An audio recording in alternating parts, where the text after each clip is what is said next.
Reuni 212 kalau tidak salah mengundang Bapak Prabowo, tapi Pak Prabowo tidak ikut serta dalam acara Reuni 212 pada hari ini, tepatnya pada siang tadi. Dan selain Pak Prabowo juga tidak hadir, karena Pak Prabowo ini menghadiri acara yang lain, jumlah massa yang datang ini jauh lebih sedikit daripada ketika awal pertama kali 212 diadakan, tepatnya di tanggal 2 Desember tahun 2016 atau 2017, teman-teman. Ini membuktikan bahwa ketika 212 untuk pertama kali yang konon dihadiri jutaan orang itu, kita tidak bisa mengatakannya bahwa orang berkumpul itu hanya semata terpengaruh daripada Bapak Habib Rizik bin Syihab. Karena pada kenyataannya di hari ini, tadi tepatnya siang tadi, ya seperti yang saya katakan di awal atau saya katakan tadi, bahwa acara reuni ini dihadiri oleh Bapak Rizik bin Syihab atau Habib Rizik bin Syihab, tetapi jumlah massa yang hadir itu sangat jauh berbanding ketika awal pertama kali 212 diadakan, teman-teman. Ya, dan Bapak Prabowo kali ini tidak menghadiri acara tersebut. Nah, bagaimana nih pandangan teman-teman? Ketika Pak Prabowo tidak menghadiri setelah diundang di acara tersebut, dan beliau memilih sikap untuk tidak hadir karena mungkin ada acara yang lain atau ada sibuk dan semacamnya ya. Bagaimana pandangan teman-teman? Teman-teman sepakat atau tidak Pak Prabowo tidak menghadiri acara tersebut?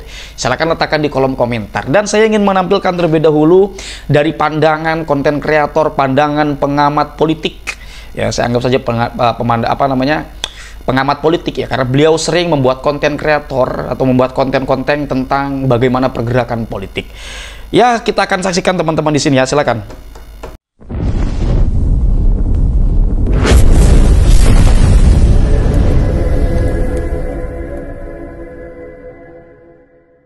Reuni 212 sudah selesai digelar.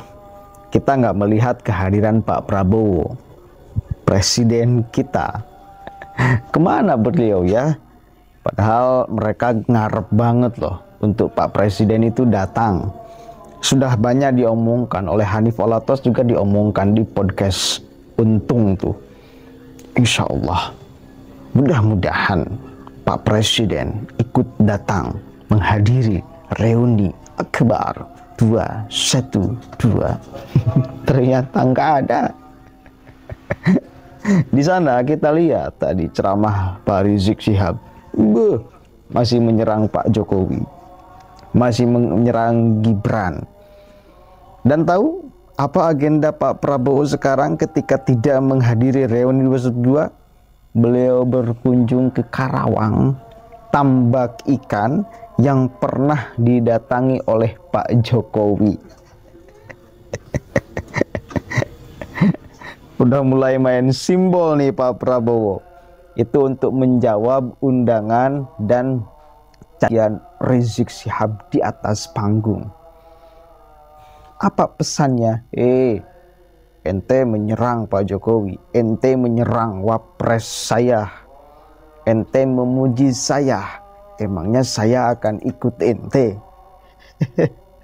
Itu tuh, kalau mau dipertegas itu tuh, mending mendengarkan arahan dari Pak Jokowi daripada dari ente. Nah, itu tuh kalau mau saya pertegas tuh. Mulai ya, Pak Prabowo bermain simbol di sini. Kita coba baca dulu beritanya nih. Itu tafsir saya sih. Seorang presiden, bos, melakukan sesuatu di hari ketika beliau diundang oleh orang yang pernah bersama-sama dengan Pak Prabowo, itu pasti ada makna yang terkandung di dalamnya. Tidak hampa, pasti terkandung makna. Presiden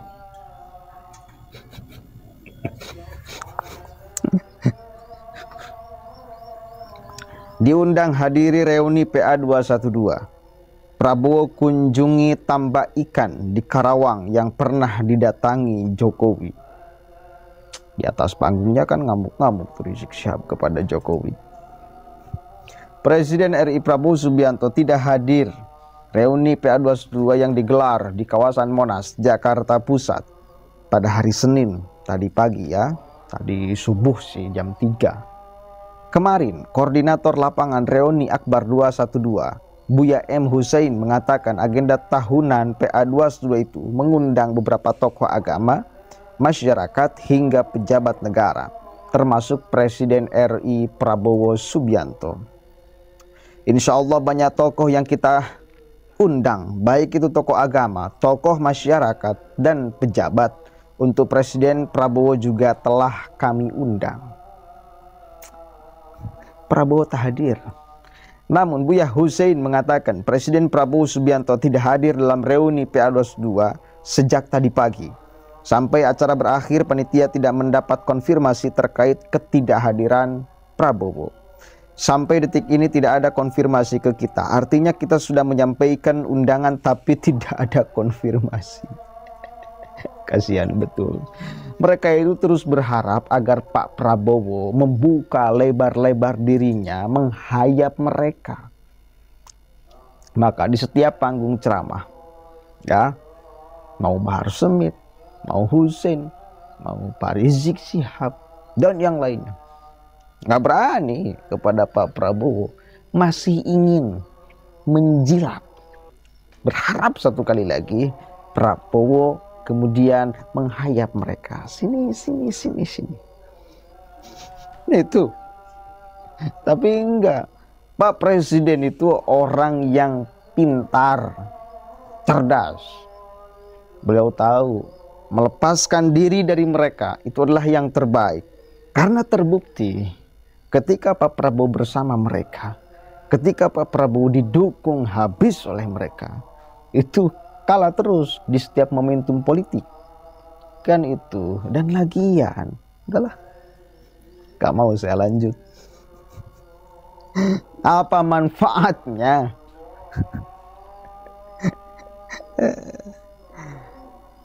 Kita lanjut dulu nih. Dalam kegiatan reuni PA22 yang bertemakan revolusi akhlak untuk Indonesia berkah dan kemenangan Palestina, sejumlah tokoh pun hadir.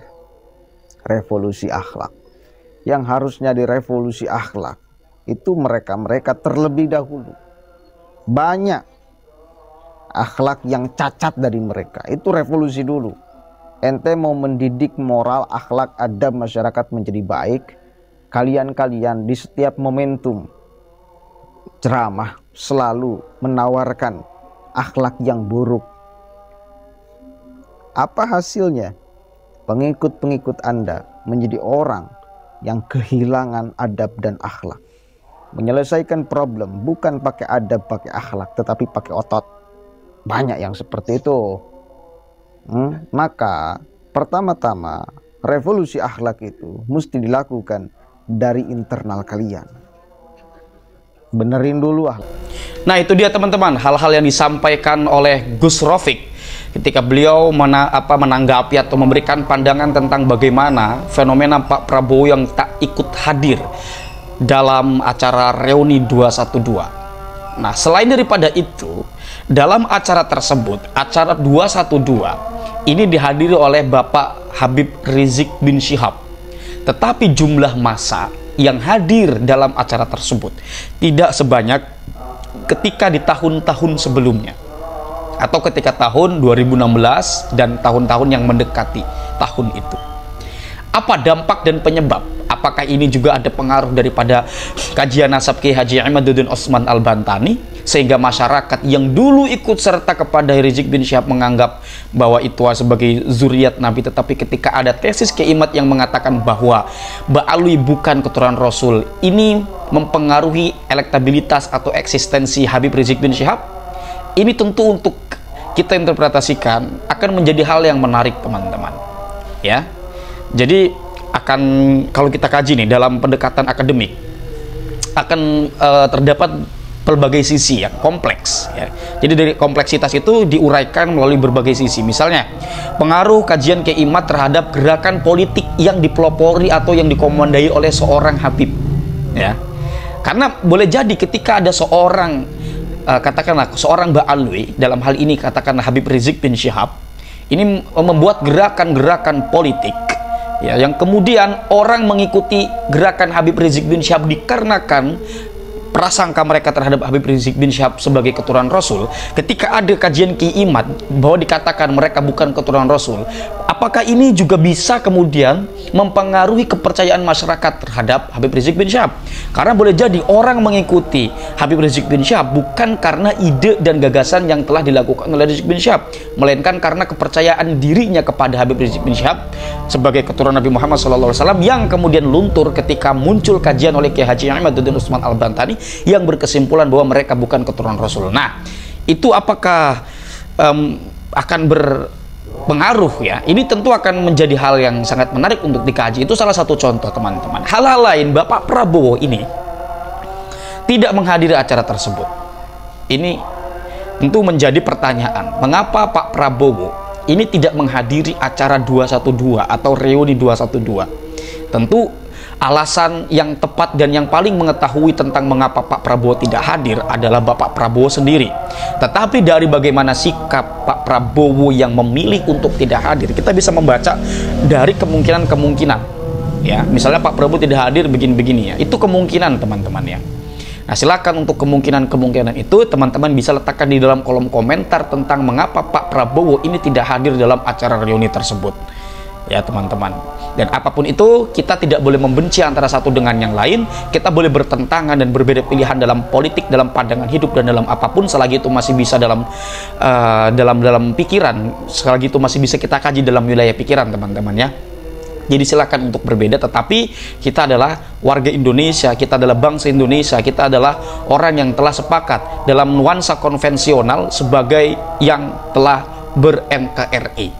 Jadi hadanallahu wa iyyakum ajma'in, salam cinta damai untuk semuanya, untuk NKRI tercinta. Wallahu huwal muwaffiqu ila aqwamit thoriqin. Wassalamualaikum warahmatullahi wabarakatuh.